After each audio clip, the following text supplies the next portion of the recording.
तकरार ड्रामे जी next episode जेका ॿ ॾींहं खां पोइ हाणे अचण वारी आहे। ॿ ॾींहं ड्रामे जी किस्त बि कान ईंदी, लेकिन इन में छा थींदो? छा मूसा जेको मोकिलियो आहे बावल ख़ान खे नवाब ख़ान ॾे, नवाब ख़ान खे ॻाल्हियुनि में क़ाबू करे वेंदो बावल ख़ान, या नवाब ख़ान वरी बावल ख़ान सां का नई गेम खेॾंदो, उन खे क़ैद करे छॾींदो? छा नेक्स्ट एपिसोड में लीमी सां कहिड़ो असरु थींदो? छा लीमी जी जेका लीमो ऑफर ॾेई वियो आहे हाणे नैना खे उहो छॾे ॾींदो नवाब ख़ान जा तलाक ॾींदो, या वरी इन ॿिन्ही खे क़ैद करे छॾींदो ऐं लीमे जी घरवारी खे बि क़ैद करे छॾींदो, मथां उहो क़ुर खणी वञे कोर्ट में, ऐं मूसा इहो पंहिंजे कमु कामयाबु करे वेंदो जेको हू हाकिम ज़ादी खे छॾाइण जे चकर में, शाह मीर खे छॾाइण जे चकर में लॻो पियो आहे। सभु कुझु तव्हांखे दोस्तो इन एपिसोड में था ॿुधायूं।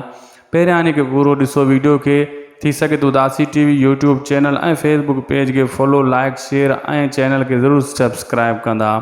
तव्हांखे मुख़्तसर कहाणी ॿुधाईंदा हलूं नेक्स्ट एपिसोड जी। त बावल ख़ान वेंदो अहिड़ो निमाणो थी ॻाल्हाईंदो, मजबूर थी ॻाल्हाईंदो, जीअं नवाब ख़ान यकीन करे वेंदो त बावल ख़ान कमज़ोर थी वियो आहे।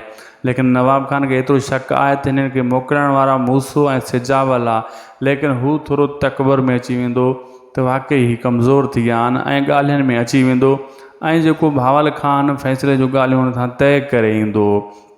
ऐं जेको मीर आहे उहो दरिया ख़ान सां डीलिंग में लॻो पियो आहे। नेक्स्ट एपिसोड में तव्हां ॾिसंदो त लाला सां गॾु सॉरी इन सां दरिया ख़ान सां गॾु जेको डीलिंग करे थो, लाला खे जेको आहे गॾाए करे इहो इन डीलिंग खे कामयाबु करण जी कोशिशि कंदो त जीअं शाह मीर ऐं जेको आहे न इन्हनि शाह मीर जी घरवारी यानी मूसा जी भेण खे आज़ादु कराइण जे चकर में सभु कुझु गेम खेॾे थो, ऐं हू चए थो त इहे आज़ादु करायो, मूसा जो यकीन हासिलु कयां। इहे नेक्स्ट एपिसोड में तव्हांखे सीन नज़र ईंदा, लेकिन नैना फ़िलहालु क़ैद ई रहंदी, लीमे खे कुझु कोन थींदो, लीमो इहो पादर खाई ते पियो घुमंदो।